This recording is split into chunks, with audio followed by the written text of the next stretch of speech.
Hello, all you freedom-loving people. Patel testified in front of the Senate today about Charlie Kirk's assassin and his suspected accomplices. President Trump sued the New York Times for $15 billion. Fani was disqualified, and much, much more is going on. Okay, let's get into it. Today, prosecutors unveiled 7 charges against Tyler James Robinson, who was accused of the assassination of Charlie Kirk. Robinson appeared before a judge in Utah court remotely via video from jail to be informed of the charges against him, according to Utah County Attorney Jeffrey S. Gray. The counts against Robinson include aggravated murder charges, felony discharge of a firearm, and causing serious bodily injury. He's also charged with 2 obstruction of justice counts, 2 witness tampering charges, and violent offense committed in the presence of a child. The capital aggravated murder charge means that Robinson could face the death penalty if convicted.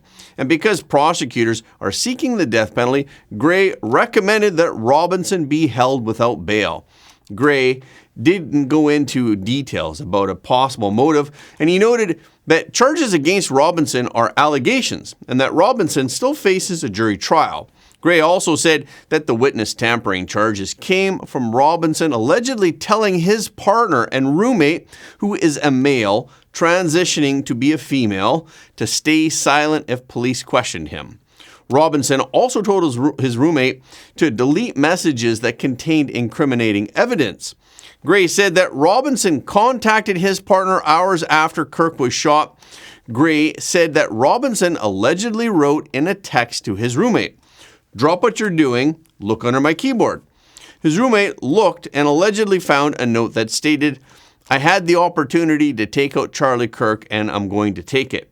The roommate asked, "You weren't the one who did it, right?" And Robinson allegedly wrote, "I am. I'm sorry." Robinson also wrote, "I had hoped to keep this secret until I died of old age. I'm sorry to have involved you." And when his roommate asked why he did it, Robinson said, "I had enough of his hatred. Some hate can't be negotiated out." And today, George Zinn was also charged. He's the older man who was arrested right after Charlie Kirk was shot. After he was arrested as a suspect, Zinn was transported to a local hospital because he experienced an alleged medical issue.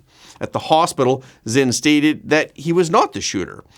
According to the sheriff's office, Zinn admitted that he yelled that he was the shooter to allow the actual suspect to flee and to hinder law enforcement. Then Zinn let agents look at his phone, and agents found pictures of young girls who were scantily clad. Authorities later executed a search warrant of the phone, and they found more than 20 sexual images of children, so Zinn is currently being held in the Utah County Jail on charges of felony obstruction of justice and sexual exploitation of a minor. Since Zinn and another suspect were released on the same day as Charlie Kirk's assassination, Patel was called to testify before the Senate today. During his testimony, Patel explained about his first announcement that they have a subject in custody. What the FBI does is not just locate and find suspects, but we also participate in eliminating subjects. And what we had at the time was a subject in custody in relation to this investigation. So in my commitment to work with the public to help identify subjects and suspects, I put that information out. And then when we interviewed him, I put out the results of that. And could I have been more careful in my verbiage and included an A subject instead of subject? Sure, in the heat of the moment, but I was doing the best I could. You know, candor, I don't quite get that, because if we have our man, that would suggest to the public that everybody can rest and relax and not then continue to provide information to local law enforcement and to you. So that was a mistake. I don't see it as a mistake. I see it as something working with the public to identify that there was a subject So if in you custody. if you put out a statement that says we've got our man, and in fact it turns out that you didn't have your man, that's not a mistake? But that's not what I said. Well, I'll go on. That's my understanding. Patel also confirmed that the investigation into the assassination of Charlie Kirk has expanded and that more than 20 people who were chatting with the suspected assassin are being looked into.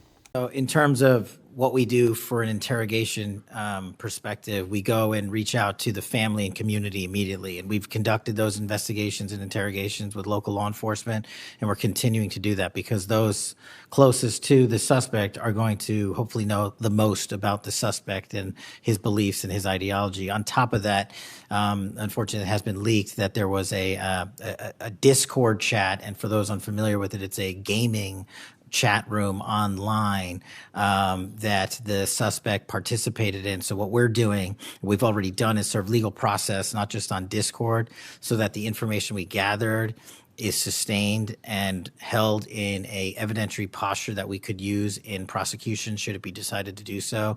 And we're also going to be investigating anyone and everyone involved in that Discord chat. Okay, very good. I see the public reports that the Discord thread had as many as 20 additional users. It sounds like you're trying to run down all of that to see if that's accurate, who else may have been on that thread, what they may have known. Is that fair to say? It's a lot more than that, and we're running them all down. It's a lot more than 20? Yes, sir.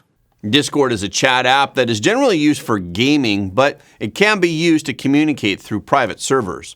And during his beginning remarks, Patel confirmed that the FBI is investigating more than 1,700 domestic terrorism cases. We're going after the new form of what I refer to as modern-day terrorism in America, 764 crimes that involve harming our children by going after them online, causing self-mutilation, suicide, sexual abuse, and steering them in the wrong direction. Currently, we have 3,500 international terrorism investigations. Specifically, we have in this country 1,700 domestic terrorism investigations, a large chunk of which are nihilistic violent extremism, NVE. Those who engage in violent acts motivated by a deep hatred of society, whatever that justification they seem is. The FBI has seen a 300% increase in cases opened this year alone versus the same time last year. In the last couple of months, the FBI secured a guilty plea for a man in Tennessee who attacked an energy facility with drones and explosives. We secured the indictment of a violent Sinaloa cartel faction leader in Chicago on narco-terrorism charges. Our folks in Sacramento collaborated with domestic and international partners to secure a guilty plea for a leader of a transnational terrorist organization who solicited the murder of federal officials. Patel's announcement came as Vice President J.D. Vance and White House advisor Stephen Miller announced yesterday that they plan to launch investigations into left-leaning, non-governmental organizations and other groups. Walk me through, at a high level, like what you and I have been working on, what the whole administration has been working on to try to make sure that we don't reward and promote this craziness. Yes, so it's an excellent question. I said this before, and but it bears repeating. The last message that Charlie sent me was, I think it was just the day before we lost him, which is that we need to have an organized strategy to go after the left-wing organizations that are promoting violence in this country. And I will write those words onto my heart and I will carry them out. If people ask me, what emotions I'm feeling right now, this is something people say, you kind of know the answer. There's incredible sadness, but there's incredible anger.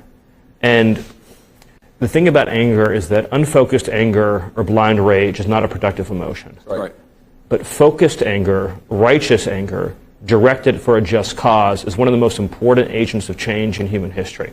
Charlie showed that. Amen. And we are going to channel all of the anger that we have over the organized campaign that led to this assassination to uproot and dismantle these terrorist networks. So let me explain a little bit what that means. So, We've got 30 seconds, so be quick, Stephen. The organized doxing campaigns, the organized riots, the organized street violence, the organized campaigns of dehumanization, vilification, posting people's addresses, combining that with messaging that's designed to trigger and incite violence, and the actual organized cells that carry out and facilitate the violence, it is a vast domestic terror movement. And with God as my witness, we are going to use every resource we have at the Department of Justice, Homeland Security, and throughout this government to identify, disrupt, dismantle, and destroy these networks and make America safe again for the American people. It will happen, and we will do it in Charlie's name. Yesterday, President Trump filed a $15 billion defamation lawsuit against the New York Times and against its reporters and book publisher, Penguin Random House. The lawsuit was filed in the U.S. District Court in Florida over articles and a book that were written by two New York reporters. The articles and the book were published during the height of the 2024 election.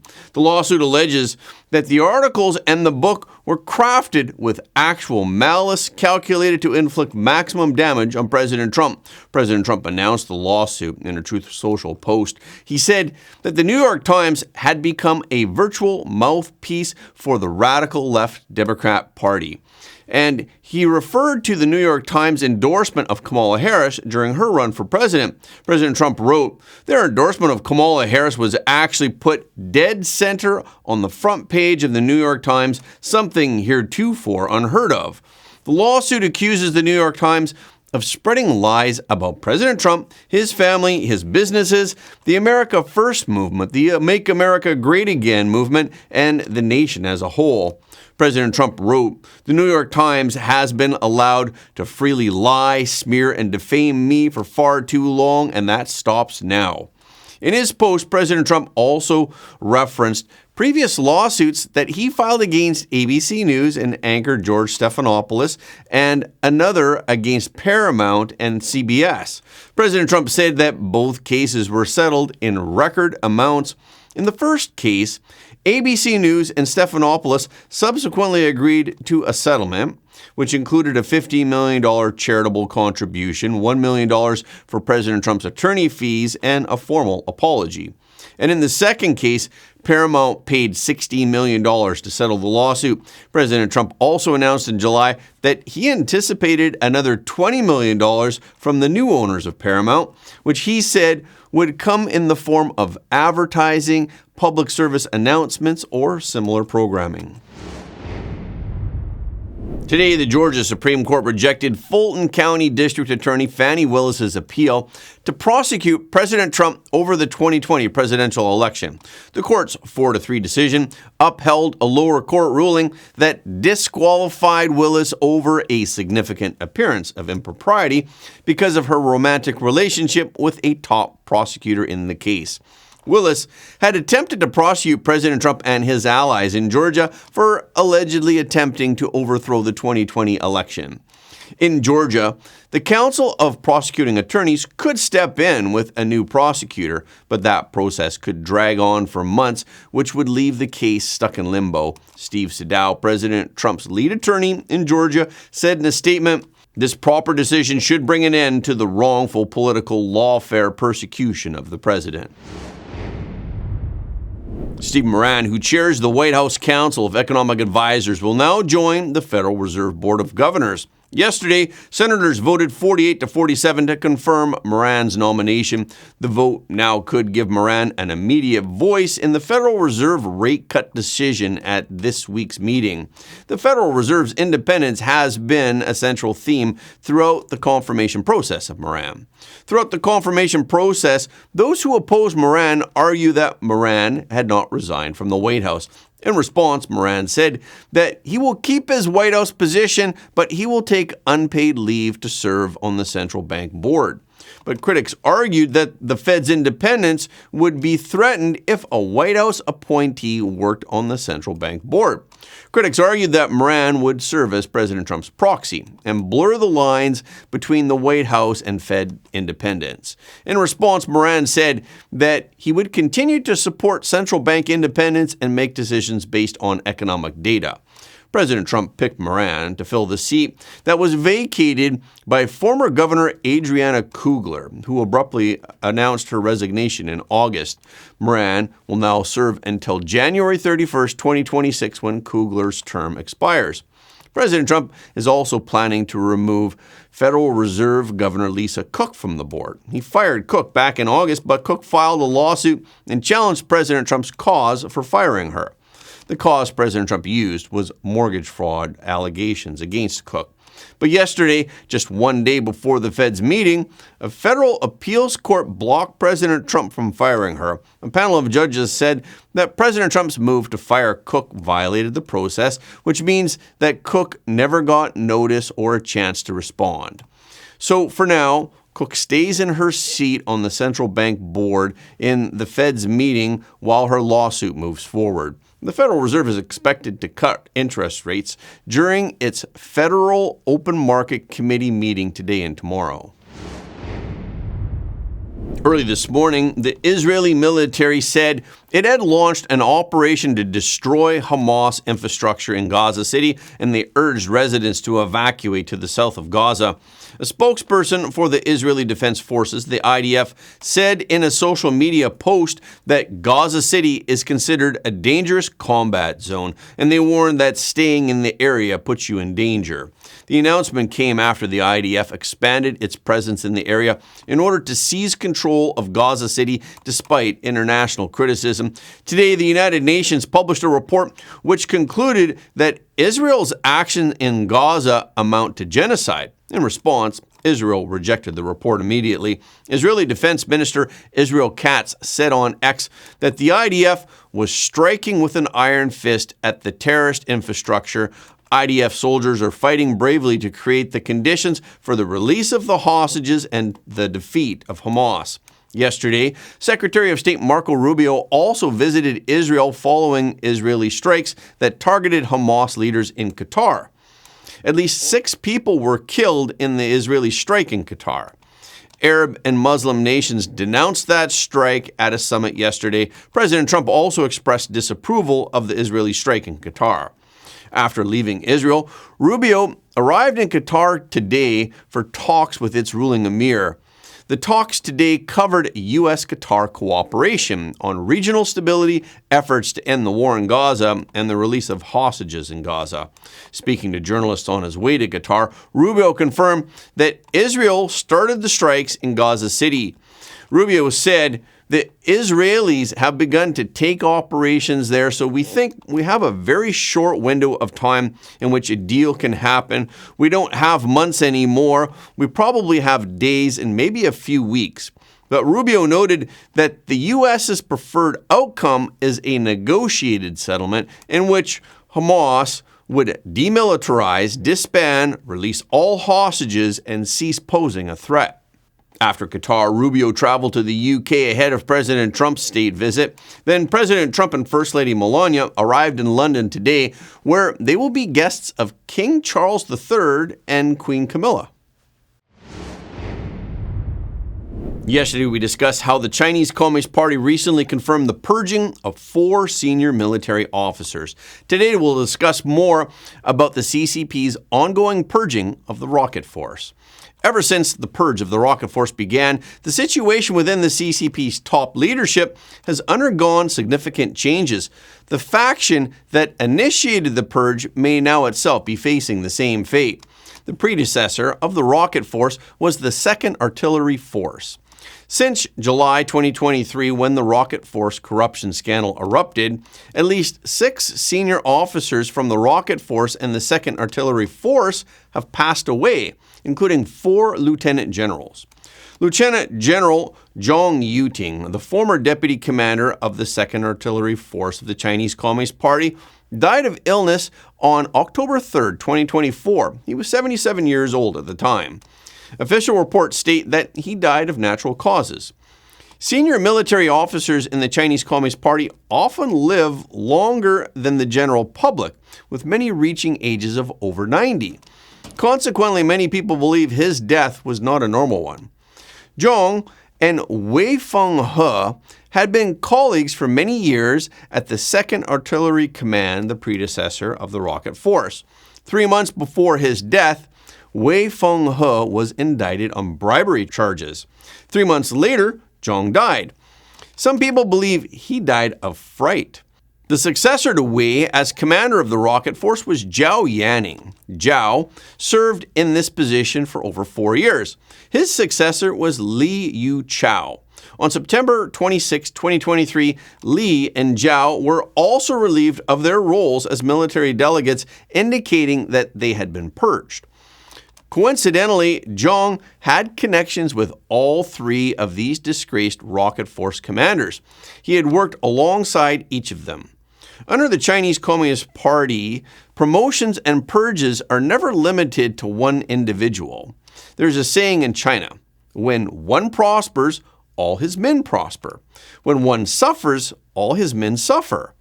This means that when someone rises to power, everyone connected to them benefits. Conversely, if someone is purged by political rivals, all officials closely associated with them will be implicated.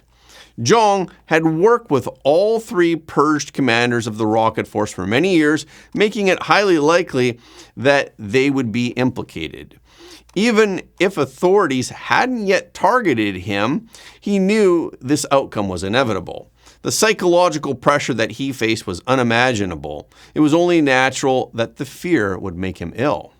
Shortly before Zhang's death on July 4, 2024, Lieutenant General Wu Gaohua, the former deputy commander of the rocket force, passed away in Beijing. The official statement attributed his death to illness.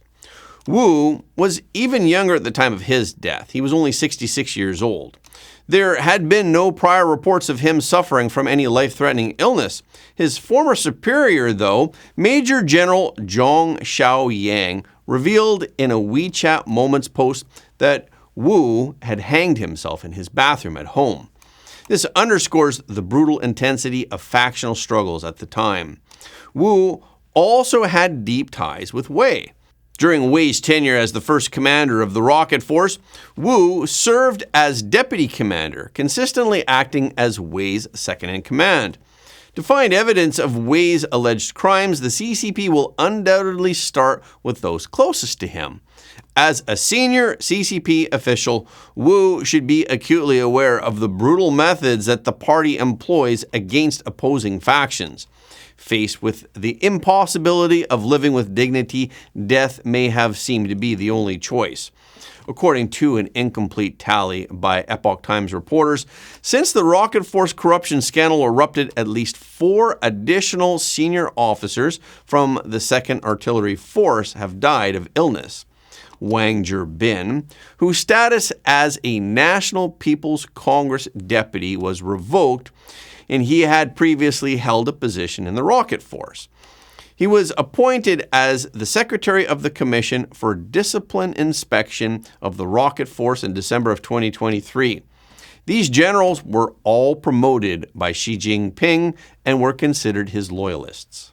Some analysts suggest that these individuals later became anti-Xi Jinping factions, much like Wang Chunning, who we mentioned yesterday, and Zhang Yushua, who currently holds real control over the military. Therefore, their purging represents Xi Jinping's counterattack against his opposition. But this argument may be logically flawed.